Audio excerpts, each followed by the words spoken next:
విప్లవం ఏమిటి? విప్లవ సాధనకు హింస తప్పనిసరి అని విశ్వసిస్తారు. సాయుధ పోరాటంలో విప్లవాన్ని ముడిపెడతారు. విప్లవానికి తుపాకీ ప్రతీక కాదు. ఒక సమాజంలోని ప్రజలు తమ దుస్తర పరిస్థితులపై తిరుగుబాటు చేసి మౌలిక మార్పులు సాధించుకోవడమే విప్లవం. 1970లో భారతీయ యువత తుపాకీని తిరుగులేని విప్లవ సాధనంగా ఆరాధించేది. కారణమేమిటి? భారతీయ ప్రజాస్వామ్యం ఆర్థిక సామాజిక సమానత్వాన్ని సాధించకపోవడమే. పైగా కమ్యూనిస్టులు తెలంగాణ విప్లవ మార్గాన్ని విడనాడి పార్లమెంటరీ ప్రజాస్వామ్య మార్గానికి మళ్లారు. నా తరం విద్యార్థులు మార్క్సిజాన్ని, లెనిన్ విప్లవాత్మక కార్యాచరణను అభిమానించేవారు. ఈ ప్రభావాల కారణంగా ఆనాటి విద్యార్థి లోకం దేశ రాజకీయాల పట్ల తీవ్ర అసంతృప్తితో రగిలిపోతుండేది. 1975 నాటికి మన దేశంలో విప్లవం విజయవంతమవుతుందని విప్లవ కమ్యూనిస్టు పార్టీ నాయకులు పదే పదే ఉద్ఘాటిస్తుండేవారు. అవును, వారి ప్రబోధాలు, ఉద్ఘోషలతో విప్లవం నిజంగానే తుపాకీ గొట్టం ద్వారా వస్తుందని పరిపూర్ణంగా నమ్మేవాళ్లం. మా స్వప్నాలను విప్లవ జుంజు ఊపివేస్తుండేది. ఖమ్మంలో విద్యార్థిగా ఉన్నప్పుడు నాకు ఒక తుపాకీని పంపారు. విప్లవోత్సాహంలో ఉన్న నా మిత్రులు కొంతమంది నడిగూడెంలోని ఒక బ్యాంకులో దోపిడీకి పాల్పడి అరెస్టయ్యారు. వారి రాజకీయాలు అంతటితో ముగిశాయి. స్థానిక కాంగ్రెస్ నాయకుడు ఒకరిని హతమార్చేందుకు నా విప్లవ మిత్రులు పథకం రచించారని తెలిసి నేను వారితో విభేదించాను. విప్లవ కార్యకలాపాలకు దూరంగా ఉన్నాను. మార్క్స్ సిద్ధాంతాన్ని మరింతగా అధ్యయనం చేసేందుకు నేను జవహర్లాల్ నెహ్రూ విశ్వవిద్యాలయంలో చేరాను. నా సహచర విద్యార్థులలో అత్యధికులు ఉన్నత విద్యాధిక వర్గాల వారి విద్యా సంస్థగా పేరు పొందిన సెయింట్ స్టీఫెన్స్ కళాశాల నుంచి వచ్చిన వారే. సుదీర్ఘ చర్చలతో భారతదేశ సమస్యలకు నక్సలైట్ ఉద్యమం పరిష్కారం కాదనే నిర్ణయానికి మేమొచ్చాం.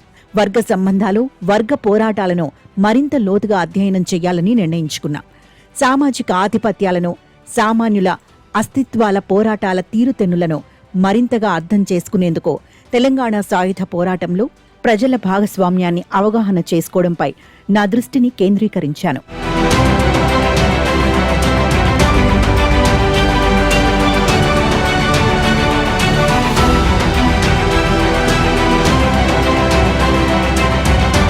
బెంగాల్లోని నక్సల్బరీ గ్రామంలో ప్రారంభమైన నక్సలైట్ ఉద్యమం వెనుకబడిన ప్రాంతాలైన ఇల్లందు, శ్రీకాకుళం, కరీంనగర్లో కొనసాగింది. తెలంగాణ సాయుధ పోరాట కాలంలో వలె భూములను పేదలకు పంపిణీ చేశారు. అయితే రైతులు పార్లమెంటరీ ప్రజాస్వామ్య రాజకీయాలలో భాగస్వాములయ్యారు. నాటి ప్రధాని ఇందిరా తన మితవాద ప్రత్యర్థులను చిత్తు చేసేందుకు భూ సంస్కరణలను ప్రవేశపెట్టారు. దళితుల సంక్షేమానికి అగ్ర ప్రాధాన్యమిచ్చారు. అదే సామ్యవాదమని ఉధృతంగా ప్రచారం జరిగింది. గ్రామాలలో రైతులు వాణిజ్య పంటలు సాగు చేసి ధనవంతులయ్యారు. వారి జీవన శైలి మారింది. విద్యా సదుపాయాల అభివృద్ధితో గ్రామీణ భారతంలో పార్లమెంటరీ రాజకీయాలకు ఇతోధిక ఆదరణ లభించింది. పరిశ్రమల ప్రైవేటీకరణతో కార్మిక వర్గం సైతం పార్లమెంటరీ ప్రజాస్వామ్యాన్ని ఆదరించింది. కొత్త సాంకేతికతలు, మేనేజ్మెంట్ పద్ధతులతో పట్టణీకరణ విస్తరించింది. మొత్తం మీద భారతీయ సమాజం పెట్టుబడిదారీ విధానాన్ని అంగీకరించింది. నగరాలు, పట్టణాలు, గ్రామాలలో ప్రజల ఆలోచన రీతులు మౌలికంగా మారిపోయాయి. ఆస్తుల ఆర్జనకు, బిడ్డల చదువులకు ప్రాధాన్యం పెరిగింది. మార్క్సిస్టుల బూర్జువా విప్లవంగా పేర్కొనే పెట్టుబడిదారీ అభివృద్ధి విధానం సువ్యవస్థితంగా సుస్థిరమైంది. ఇదిలా ఉంటే నక్సలైట్లు తమ పాత విప్లవ విధానాలనే కొనసాగించారు. ఫలితంగా రైతు కూలీల మద్దతును పొందడంలో విఫలమయ్యారు. ఈ కారణంగా వారికి అరణ్యవాసం అనివార్యమైంది. అడవి బిడ్డలైన ఆదివాసీల మద్దతుతో విప్లవ సాధనకు నక్సల్స్ పూనుకున్నారు. ఆదివాసీల చైతన్యశీలత, తమ భూములను ఆక్రమించుకున్న మైదాన ప్రాంతాల రైతులు, వడ్డీ వ్యాపారస్తులు, అటవీశాఖ అధికారులకు వ్యతిరేకంగా సంప్రదాయ పద్ధతులలో పోరాడేందుకు పరిమితమైంది.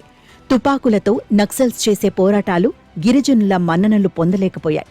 మైదాన ప్రాంతాల నక్సలైట్ నాయకులే అడవులలోనూ ప్రధాన నాయకులుగా కొనసాగారు. అమాయకులైన ఆదివాసీలు తమ ప్రాంతాలలో జరుగుతున్న వినూత్న రీతుల పోరాటాల గురించి తమలో తాము చర్చించుకున్నారు. పోలీసులు నక్సల్స్ ఉద్యమ వివరాలను గురించి ఆదివాసీల నుంచే తెలుసుకున్నారు. నక్సలైట్ ఉద్యమం తమకు అనుకూలమైనదనే వాస్తవం సైతం ఆ అమాయక ఆదివాసీలకు తెలియదు.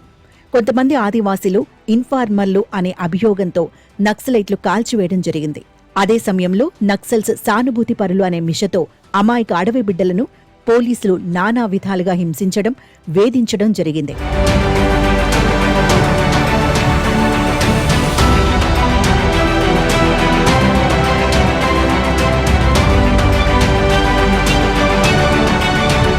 నక్సలైట్ ఉద్యమం పరిపూర్ణ ప్రజా ఉద్యమంగా పరిణమించలేదు.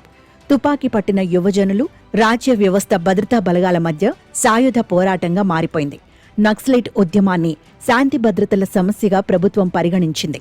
పట్టణాలు, నగరాలలో నక్సల్ ఉద్యమానికి మద్దతునిస్తున్నవారు విప్లవ భావనను ప్రచారం చేస్తూ యువజనులను ఆ ఉద్యమంలో చేరేందుకు ప్రోత్సహించారు.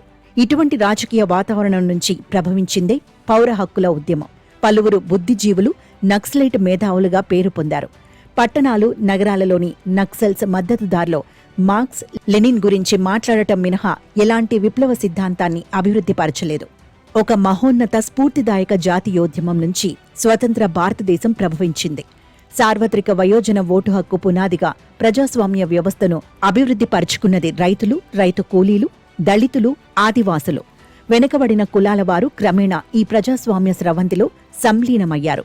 దళితులు, గిరిజనులు, బీసీలకు సామాజిక న్యాయాన్ని సమకూర్చేందుకు రాజ్యాంగబద్ధమైన భరోసాలు కల్పించారు. నక్సలైట్లు సాధన చేస్తున్న విప్లవం రాజ్య వ్యవస్థపై భారీ ఎత్తున ప్రజల తిరుగుబాటుగా రూపుదాల్చలేదు. నక్సలైట్ ఉద్యమాలు 50 సంవత్సరాలుగా ఎన్నికల ప్రజాస్వామ్యాన్ని గాని, పార్లమెంటరీ ప్రజాస్వామ్య రాజకీయ వ్యవస్థను గాని ప్రభావితం చేయలేకపోయాయి. అయితే తమ సైద్ధాంతిక విశ్వాసాలకు గాను ఎంతో మంది నక్సలైట్లు ప్రాణాలు కోల్పోయారు. ప్రజాస్వామ్య పాలనా వ్యవస్థలు సామ్యవాద సమాజాల నిర్మాణానికి ఆస్కారం కల్పిస్తాయా? సంశయాస్పదమే.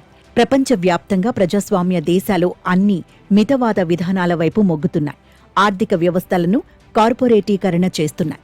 ఇది ఘనీభవించిన యథార్థం. నక్సలైట్లు తమ ఆయుధాలతో రాజ్యానికి లొంగిపోయి పునరావాసం పొందడానికి ప్రయత్నించాలి.